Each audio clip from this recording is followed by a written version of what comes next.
Hello बच्चों, कैसे हो? तो आज हम लोग फिर से आपके एक नए विषय के साथ में आपके सामने बोलने के लिए या चर्चा करने के लिए हम लोग प्रस्तुत हैं। पिछली क्लास में मैंने आपको एक देश से जुड़ी कुछ बातें, एक कार्य दी थी, है कि नहीं? आज फिर से एक महान नारी के बारे में हम लोग पढ़ने जा रहे हैं। हाँ बच्चों, वो कौन है पता है? आपके सामने उनके चित्र में पेश करने जा रही हूँ। उनका नाम बच्चा बच्चा जानता है। सही पहचाना आपने, मदर टेरेसा। वो एक ऐसी नारी थी जिनके बारे में शब्द कम पढ़ते हैं। शब्द का अर्थ होता है, शब्द कम पढ़ना का अर्थ है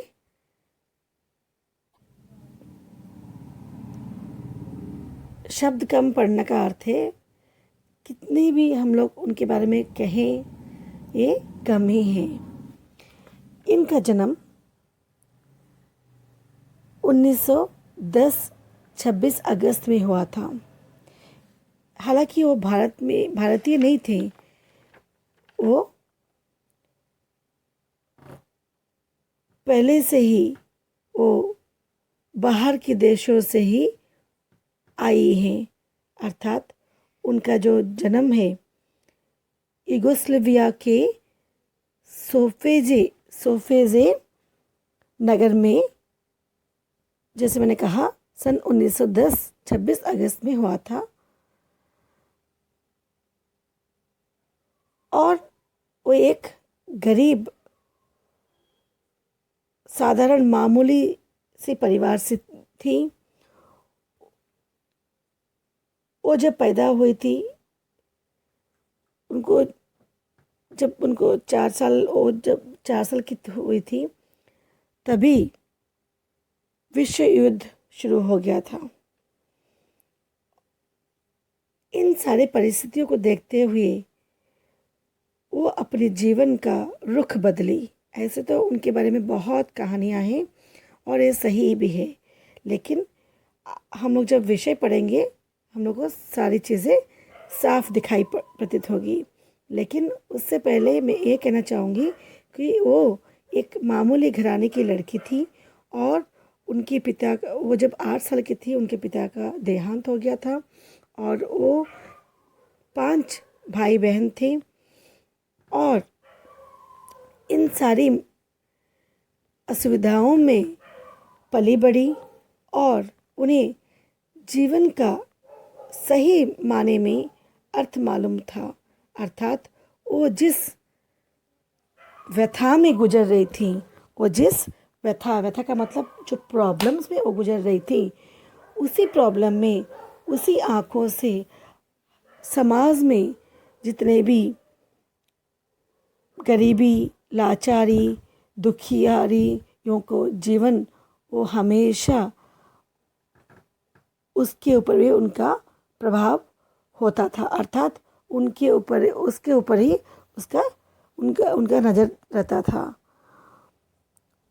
वो जब बड़े हुए 1928 में वो भारत भी पहुँचे। पहले तो वो नन बने, फिर वो भारत आ पहुँचे अपना देश, घर, परिवार सबको छोड़कर। 1928 में वो पहले कोलकाता में आए, फिर वहाँ पर एक अध्यापिका की जीवन व्यतीत किया। फिर अध्यापिका से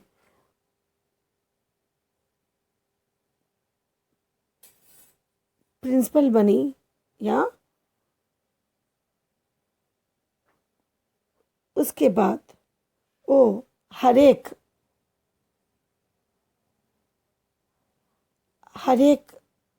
पल उनका मन पढ़ने पढ़ाने में नहीं लगता था, बल्कि लाचारी और बेचारों के सेवा में वो अपने जीवन को व्यतीत करना चाहती थी। इसलिए उन्होंने वो काम भी छोड़कर फिर नर्स की ट्रेनिंग ली। उसके बाद फिर उन्होंने कलकत्ता वापस आने की ठानी। हर एक दुख दर्द को उन्होंने अपना दुख दर्द समझा। वो एक ऐसी शांत त्यागपूर्ण महिला थी जिन्हें देखकर रोग अपने आप भाग जाता था। अर्थात जो लाचारी रोगी दुखी होते थे, उनकी मुस्कान और शांत चित्त मन से अगर उनका हाथ वो किसी दुखी हारी के में फैला देते थे तो आधा रोग समझिए वही ठीक हो जाता था। और इसी तरह वो अपना सारा जीवन एक सेविका नान बनकर उन्होंने व्यतीत किया। वो एक कर्मठ महिला थी। कर्मठ का अर्थ है बच्चों बहुत हार्ड वर्किंग लेडी। वो जो ठान लेती थी वो करके दिखाती थी और उस लक्ष्य में वो अग्रसर होती थी। उन्होंने कभी हार नहीं मानी, उन्होंने कभी पीछे मुड़कर नहीं देखा। और इसी तरह वो अपना हर चीज़ को भारतीय ढांचे में बदला। अर्थात वो साड़ी पहनने लगी, भारतीय का दुख दर्द समझने लगी और ज़्यादा से ज़्यादा उनके जीवन का हर एक पल सेवा में बिताने लगी।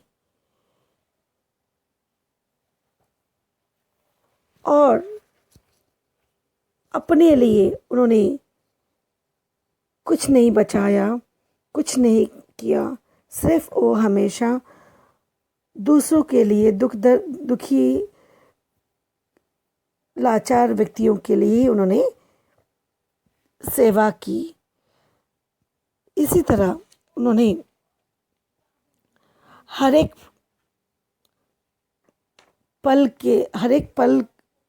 पल अपने जीवन का उन्होंने इसी सेवा और कर्मठ में बदल दिया। इससे वो दुनिया भर में मशहूर हो गई और उन्हें 1979 में उन्हें शांति का नोबेल पुरस्कार भी मिला, जो सबसे बड़ा पुरस्कार था। और भारत रत्न जैसे पुरस्कार भी मिला उन्हें 1980 में। इसी दौरान वेटिकन सिटी में 9 सितंबर को 2016 को पोप फ्रांसिस के द्वारा ही मदर टेरेसा को संत की उपाधि से विभूषित किया गया।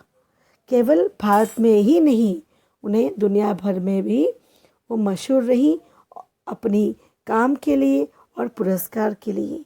आज भी बच्चों उन्होंने कई संस्थाएं ऐसी खोली जिनमें आज भी मदर टेरेसा का नाम लिया जाता है और वहाँ पर हर एक बच्चा मदर टेरेसा को नमन करे बिना वो आगे नहीं बढ़ता अपने कार्यों में। आज भी उनकी मदर हाउस जो जहाँ कहा जाता है, वो ब्लैक बोर्ड पे आज भी इसी तरह का एक प्रार्थना आपको देखने को मिलेगा। मौन का फल है प्रार्थना, प्रार्थना का फल है आस्था, आस्था का फल है प्रेम, प्रेम का फल है सेवा। बच्चों जानते हो आप क्या मौन का अर्थ क्या है?